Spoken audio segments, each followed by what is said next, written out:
네, 안녕하세요. 퍼즈입니다. 옆에는 김프로님 나와 있습니다. 네, 안녕하세요. 김프로입니다. 손을 많이 뻗어야 되네. 이제 위치가 조금 바뀌었어요. 그래가지고, 네. 자, 일단 오늘은 비트코인도 별다른 움직임이 없고, 조금 떨어지긴 했는데, 네. 많이 떨어졌다고 하기엔 좀 애매하고, 그렇다고 해서 막 제 자산이 줄어들거나, 포트폴리오 많이 떨어지거나, 그렇지도 않았고, 네. 그런 다음에 추가적으로 이더리움이나 이런 코인들이 좀 오르긴 올랐는데 해당 코인들이 예상치 못하게 오른 것도 아니고 오른다고 놓은 코인들이 올랐기 때문에 그렇죠. 딱히 그거에 대해서 할 말도 없고, 예. 이더리움, 리플, 솔라나, 에이다 다 할 말이 없고 그냥 전체적으로 봐놨던 대로 가고 있어가지고 할 말이 없다고 봐야죠. 그래서 오늘은 그냥 간단하게 재미삼아 볼만한 것들을 조금 가지고 왔습니다. 지금 오킹 코인 관련돼서가 굉장히 이슈인데 굳이 안 다루려고 해요. 네. 그러니까 실제로 저희가 매매하는 코인에 대한 이야기도 아니고 단순히 조회수 늘리실 수 있겠지만 그렇게 유입된 사람들이 제 구독자로 남을 것이냐라고 하면 좀 물음표라서. 네, 근데 흥미로운 얘기를 조금만 하면 이제 서로 폭로전이 지금 일어나고 있거든. 네. 근데 이제 위너즈 코인 측에서 오킹이랑 나눴던 카톡 대화들을 오픈했단 말이야. 네. 근데 거기 오킹의 이더리움 주소가 노출이 됐어. 네. 그 지갑 주소로 받았나 보지? 그렇겠죠? 그러니까 이제 ERC 기반이어가지고 그 코인 자체가 위너즈 코인이. 네. 근데 거기 들어가서 확인해보니까 코인이 하나도 안 들어가 있던 거야. 10억 원어치를 샀다고 했는데. 그러니까 입출금을 한 내역 자체가 전혀 없었다. 그래서 이제 완전 사기 같다. 네. 코인 자체가. 그러니까 이제 오킹도 안 했다고 해놓고 했으니까 문제가 있는 건데. 네. 근데 이제 어쨌든 코인 자체도 그러니까 이제 아예 스캠이라 볼 수 없겠지만 어쨌든 돈 받고 안 준 건 맞거든. 그렇죠. 그건 사기죠. 그래서 서로 아주 그냥 진흙탕 싸움을 하고 있다. 이런 건데 나중에 기회 되면 정리정돈만 하고 그냥 넘어가겠습니다. 네. 넘어가고 오늘은 뭘 다룰 거냐면 롱물량 고래. 네. 롱물량 고래에 대해서 한번 다뤄보려고 합니다. 그래서 롱물량 고래는 지금 매매를 어떻게 하고 있는가? 그리고 롱물량 고래가 매매를 진짜 잘하는데 어떠한 측면에서 잘하는가? 네. 네, 어떤 마인드로 매매를 하는가? 얼마 가지고 굴리고 있는가? 그리고 이 새끼는 도대체 누군가? 누군지 모르죠. 근데 한번 예측을 해보자 이거죠. 네. 한번 보면 이제 차트를 한번 먼저 같이 보겠습니다. 이제 롱물량 고래가 이제 롱물량이 이건데 롱물량 고래가 뭔지 모르시는 분들은 오른쪽 위에다가 링크 걸어놓을 테니까 여기다가 한번 보시고 얘가 이제 루나테라 사태부터 네. 엄청나게 비트코인을 사모은 애예요. 그러니까 이제 그때 폭락할 때 엄청나게 사모았어요. 그래서 어디서 사모았냐면 두 개의 거래소 바이낸스랑 비트파이낸스 두 군데서 사모았습니다. 네, 두 군데서 사모았는데 현물에서 그러니까 이제 현물 시장에서 사긴 산 건데 마진 거래를 활용해가지고 산 것 같아요. 그러니까 이제 비트파이넥스도 돈을 빌려가지고 현물 시장에서 살 수가 있고 곱하기 10배 정도까지 가능하던가. 그리고 바이낸스도 선물이랑 다른 거예요. 현물 스팟 시장인데 돈을 빌려가지고 할 수 있거든요. 그래서 그러한 걸로 해가지고 샀던 것 같아요. 근데 왜 이걸 알게 됐냐면 해당 떨어질 때 다른 거래소랑 비트파이넥스, 바이낸스 거래소랑 가격 차이가 벌어지는 거예요. 꽤 많이 벌어졌어요. 가격 차이가. 거의 진짜 엄청나게 많이? 한 500달러, 600달러 이상 가격 차이가. 그때 거의 차트 모양이 달라질 정도로 그렇게 차이가 났었던 그래서 기억하거든요. 테더 가격이 요동칠 정도로. 네. 네, 가격이 이제 됐어요. 그래서 이거는 누가 산 거라고 할 수밖에 없거든요. 그러니까 똑같이 떨어지는데 여기도 던지고 여기도 던지는데 여기는 아래에서 매수 받고 있어. 그럼 여기는 덜 떨어지고 여기는 떨어지겠죠? 이렇게 해서 가격 차이가 생기게 된 거예요. 그래서 비트파이넥스에서 가격이 더 높네? 다른 거래소 높네? 그럼 누가 산 거다. 그래서 일반적으로 현물로 사거든요. 네. 현물로는 차트가 안 나오는데 얘가 현물로 산 게 아니고 마진으로 산 거예요. 돈을 빌려가지고 산 거예요. 그래서 비트파이낸스는 롱물량 마진 차트를 제공하거든요. 그래서 이게 우리가 알게 된 거예요. 이거 누가 사모은 거를 알게 된 거예요. 그래서 얘가 사모은 이 구간 보면은 2022년 4월부터 사모기 시작해서 한참 산 게 6월 21일 날. 정확히 네. 루나테라 사태 때 사모기 시작했고 FTX 때도 조금 사모기 시작했는데 그렇게 많진 않고 네, 요겁니다. 그래서 아무튼 이렇게 사 모았던 요 고래인 거고, 그리고 바이낸스에서도 샀을 거라고 생각하는 이유는 뭐냐면 바이낸스가 가격이 더 많이 올라왔었어요. 그러면 비트파이넥스보다 바이낸스에서 더 많이 샀다. 그러니까 뭐 단순히 거래량이 다르니까 네. 뭐 다르다고 생각할 수 있는데, 근데 바이낸스 거래량이 더 많을 거 아니야. 그렇죠. 네, 그래서 어쨌든 바이낸스는 뭐 마진 물량이나 이런 거를 차트를 제공 안 하기 때문에 네. 알 수가 없으니까, 그래서 이제 비트파이넥스 현물로 샀다고 하면 더 심각한 거고, 아, 그렇죠. 아무래도 마진으로 산 게 아닐까라고 생각을 하고, 얘 같은 경우에는 그 샀던 물량이 한 절반 정도는 이미 매도를 했고, 네. 이미 매도를 했고, 얘가 이제 사모은 물량 자체가 한 8만 개 정도, 비트파이넥스에서 한 8만 개라고 보고 있고, 물론 뭐 레버리지를 2배, 3배 이렇게 썼으면은 뭐 8만 개 정도의 가격은 아니었을 수 있겠지만, 네. 근데 가격이 FTX가 떨어지는 그만큼, 그러니까 그 정도로 떨어졌는데도 청산을 안 당했단 말이에요. 네. 그래서 엄청난 저배율일 가능성이 높아요. 기껏 해봐야 2배? 2배도 안 될 가능성이 높아서, 어쨌든 거의 뭐 더 떨어지면 더 버틸 정도의 현금이 충분히 있지 않나. 네. 로 볼 수 있고, 비트파이넥스에서만 거의 8만 개고, 그러면 바이낸스에서는 그 이상의 네. 가능성이 높아서, 얘가 갖고 있는 비트코인, 요걸 갖고 놀았던, 최고로 많이 갖고 있을 때 비트코인이 아마 한 20만 개 정도 되지 않을까. 네. 네, 20만 개 정도라고 하면은 현물로 들어가도 장난이 아닌 건데 그거를 마진을 쓴다고 생각을 하면은 근데 거의 이제 저배율로 한 거지. 네. 저배율로 한 거긴 한데, 근데 이제 그래도 그냥 온전히 현금으로 사기가 좀 그랬나 봐. 네. 그래서 이걸 가지고 이제 단타를 한다. 그러면 이제 그 여러 가지 의심이 드실 수가 있는데, 첫 번째는, 야, 이거 개미들이 막 모은 거 아니냐. 개미들이 모을 수 있는 양이 아니죠. 그 정도 양이 아니에요. 네, 그 정도 양이 아니고, 그 다음에 개미들의 움직임은 요렇습니다. 요럴 때 움직임과 요때랑 아예 움직임이 다르죠. 그래서 얘는 개인적으로는 아마 요때부터 직접 매매를 하기 시작하지 않았을까 싶어요. 요때 아니면 뭐 요때. 그래서 완전히 비트코인의 차트랑 반대로 가거든요. 그리고 개미들 같은 경우 일반적으로 가격이 올라가면, 그러니까 가격이 떨어지면, 네. 가격이 떨어지면은 그냥 간단하게 생각하면 가격이 떨어지니까 롱 물량이 늘어날 거라고 생각하잖아요. 개미들이 이제 사니까. 그렇죠. 근데 실제로는 반대예요. 가격이 떨어지면 청산당해서 롱 물량이 팍 줄어듭니다. 일반적으로 그래요. 네, 근데 얘는 가격이 떨어지는데 이렇게 오른다? 이건 절대 개미일 수가 없다. 그렇죠. 네, 고래의 가능성이 거의 한 100%예요. 그러니까 개인이 한다고 하면 단순히 매집을 하더라도 저렇게 하락이 나오면은 청산을 당해야 되는 거니까. 왜냐면 이 정도 떨어졌는데도 청산 안 당할 정도로 하면은 그냥 현물로 하고 말거든요. 네, 그렇죠. 네, 아무튼 뭐 그런 얘기입니다. 해서 한 명의 고래다 정도로 이제 보시면 될 것 같고, 얘는 어쨌든 20만 개 가지고 매매를 한다. 거의 단타를 한다라고 볼 수 있을 것 같아요. 20만 개를 단타를. 비트코인 20만 개. 아니, 지금 그거 한번 찾아줘봐. 블랙록이 갖고 있는 지금 비트코인 개수. 네. 현재 판매 중인 자산 운용사가 보유한 비트코인 숫자를 보면 블랙록 IBIT가 11만 6천 개 정도. 네. 비트코인 11만 개 정도를 가지고 있는데 블랙록이 갖고 있는 게. 네. 네, 얘가 단타 치는 게 20만 개가 단타 칩니다. 그래서 아무튼 재밌는 앱니다. 그래서 그러면 얘가 매매를 어떻게 하는지를 한번 같이 보면 너무나 재밌는데, 그 주황색은 비트코인의 가격이에요.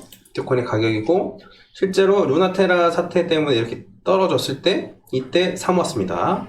사모았고, 그 다음에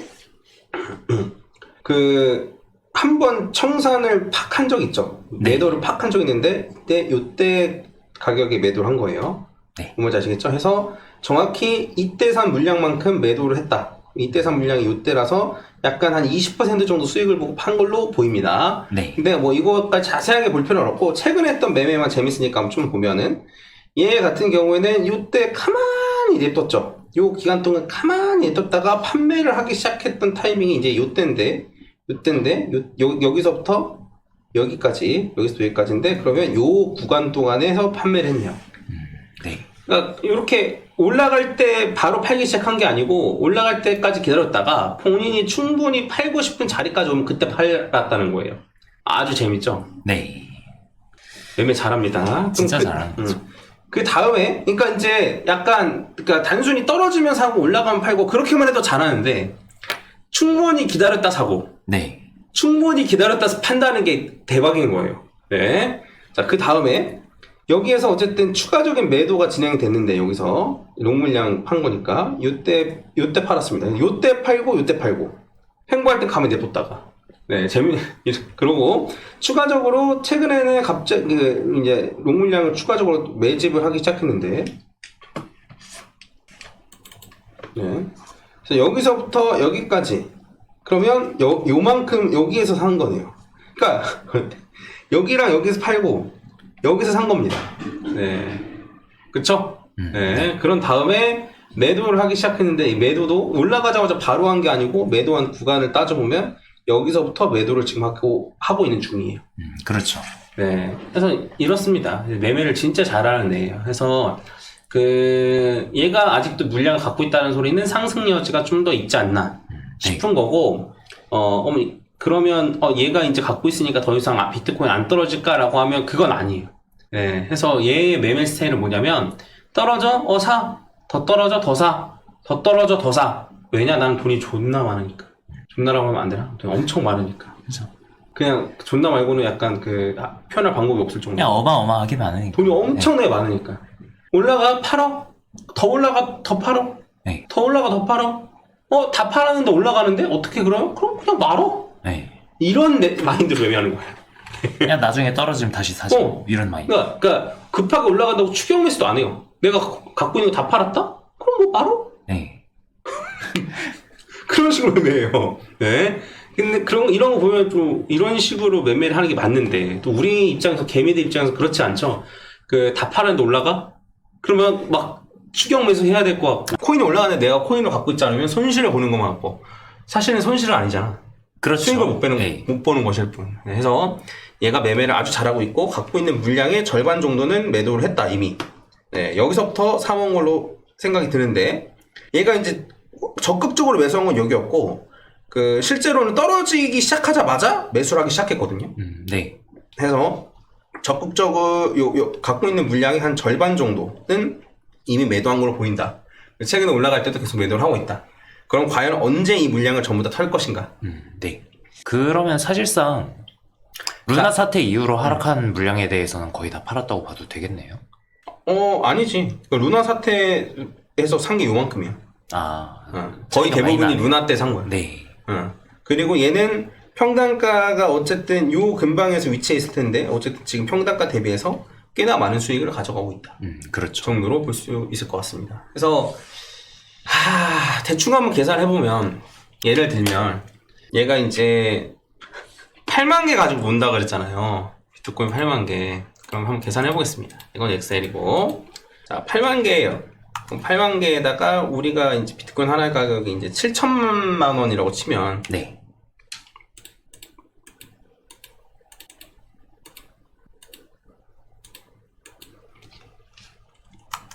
백만, 천만, 7천만 원 이라고 치면은 이거 두 개를 곱하면 네 0이 너무 많아가지고 세지. 100만, 천만억, 10억, 100억, 1000억, 조 조.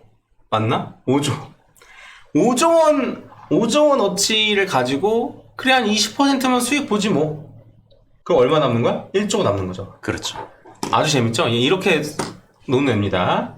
1조를 가지고 이제 그냥 진짜 그런 식으로 매매해요. 그냥 딱 5조 갖고 매매 20% 남겨 1조 오케이 개꿀 약간 이런 식이에요. 근데 심지어 이걸 어디서 하고 있다? 바이낸스에서 하고 있다. 바이낸스에서 하는 걸 따지면 최소 이제 합쳐서 비트파이낸스 바이낸스 합치면은 한 20만 개로 보는데 더 많을 것 같아요. 개인적으로는 더 많을 것 같아요. 20만 개로 보는데 20만 개로 치면은 5조가 아니고 한 12조 정도. 네, 12조. 샀을 때는 사실 뭐 12조는 아니었겠지만 지금 어쨌든 뭐 최고로 이제 뭐 물량으로 본다면 한 10조 정도 가지고 비트코인 가지고 단타를 치고 있다. 네. 그러면 10조라는 생각이 드니까 도대체 이걸 가지고 장난을 칠 수 있는 사람이 누가 있을까? 라는 생각이 들었던 겁니다. 그래서 세계 부자 순위를 한번 봤습니다. 네, 세계 부자 순위를 봤는데 그 베르나르 아르노 러시아 사람인가봐. 이 아저씨 있고 그 다음에 이제 일론 머스크 2위가 일론 머스크 그 다음에 눈에 띄는 이름들 막 엄청 보이네 보니까 뭐 저커버거도 있고. 그 다음 빌 게이츠 있고 워렌 버핏 있고 뭐 에리 페이지 뭐 세르기 뭐 많네. 그냥 익숙한 사람이 많네. 네. 근데 이제 일론 머스크를 한번 비교해보자 이거죠. 예, 2천억 달러가 있는데 2천억 달러를 우리나라 돈으로 한번 계산을 해보면 자 2천억 네. 2천억은 돈 얼마 붙어요? 100만, 1000만, 억, 10억, 100억, 1000억, 100만, 1000만, 억, 10억, 100억, 1000억, 2천억. 네. 2,000원이고 얘가 환율을 대충 1,300원으로 하고 그럼 이거 두 개를 그냥 곱하면 되겠죠? 곱하면 100만, 1000만억, 10억, 100억, 1000억, 조, 10조, 100조 100조. 260조 일론 머스크가 260조예요. 근데 내가 일론 머스크다. 그러니까 이게 자산이에요. 그러니까 현금이 아니고 자산이란 말이에요. 재산이란 말이에요. 그렇죠. 그러면 이걸 전부 다 현금으로 갖고 있는 것도 아니란 말이죠. 그렇죠. 일론 머스크가 현금이 얼마나 있는지 모르겠지만 주식으로 갖고 있는 게 대부분일 거란 말이에요. 근데 이제 생각을 해보면 260조를 가지고 있다라고 해도 그 중에 10조를 비트코인 단타로 쓴다? 그래도 미친놈 같은데? 아, 그래서 제가 보기엔 이건 개인 아니라니까요. 기관 정도는. 아, 기관이 무슨 마진을 해. 그것도 그렇긴 하죠. 네. 기관이 무슨 마진을 내. 안 그러면 뭐 이렇게 이 사람 저 사람 돈 모아가지고 하는 그런 걸 수도 있긴 한데. 네. 근데 그러려나? 아니, 근데 그것도 그렇잖아요. 뭐 GBTC나 이런 것도 보면은 뭐 회사가 회사 돈 빌려가지고 레버리지를 써서 했던 것도 있고, FTX 사태 때도 사실 레버리지 계속 돌려서 썼던 게 문제가 돼가지고 그렇지. 그런 거니까. 회사라고 해가지고 마진을 아예 안 한다? 글쎄요, 그건 저는 잘 그래도 이게 가능한가 싶은 거지. 네. 그래서 일론 머스크가 260조 있는 것도 신기한데 일론 머스크 내가 260조인데 그 중에 10조를 비트코인 단타에 태운다? 아, 저는 못해요. 저도 못합니다. 그거. 저는 못해요. 네. 그리고 갖고 있는 현금이 260조가 아닐 건데. 그렇죠. 네. 그래서 얘는 과연 누굴 것인가? 그러니까 이렇게 생각해 보니까 네 말대로 그냥 기간까지는 아니지만 그냥 개인 한 명 개인은 아닐 것 같은데 아무리 보니까. 네, 그쵸. 그러니까 이제 큰 손들한테 돈을 이제 투자 받아가지고 그거 가지고 운영하는 그런 것 같은데. 네, 그럴 가능성이 높지 않을까. 그러니까 네. ETF가 되기 전에 이미 우리가 모르는 데서 그냥 큰 손들 모아가지고 운영을 해주는 그런 곳이 있었다. 그래서 진짜 대단한 게, 그러니까 진짜 큰 부자들은 어쨌든 수익률 자체에 대해서 막 엄청 막 민감하지 않죠. 100% 수익률을 만들어내라 뭐 이런 건 없으니까. 그래서 그런 측면에서는 곧잘 운영하고 있는 거죠. 우리처럼 막 아니 내가 그러니까 이게 수익률 100% 만들었다고 하니까 네. 아니 그거 가지고 코인 투자하는데 그거 가지고 이러신 분들도 많더라고. 그러니까 나쁜 말 금지. 네, 그러니까 그런 겁니다. 네. 그래서 물론 많이 올라가면 많이 올라갈 수 있겠죠. 근데 지금 계속 하락하고 횡보하고 상승하는 딱 요런 라인에서는 요런 구간에서는 이제 가져갈 수 있는 최대치가 이 정도인 거예요. 더 많이 올라가면 더 빨리 올라가겠죠. 네, 그렇죠. 네, 근데 뭐 그렇게도 뭐 말씀하시는 분도 계시더라고. 근데 이제 우리가 한번 얘가 어떻게 매매하는지를 보고 본받아 볼만하다. 나는 그렇죠. 정말 매매 잘한다고 생각해. 그러니까 요 마인드셋을 가지고 투자를 할 수 있으면 어떤 종목을 해도 충분히 잘할 수 있을 거라고 생각을 하고, 그러니까 크게 욕심이 없어. 네.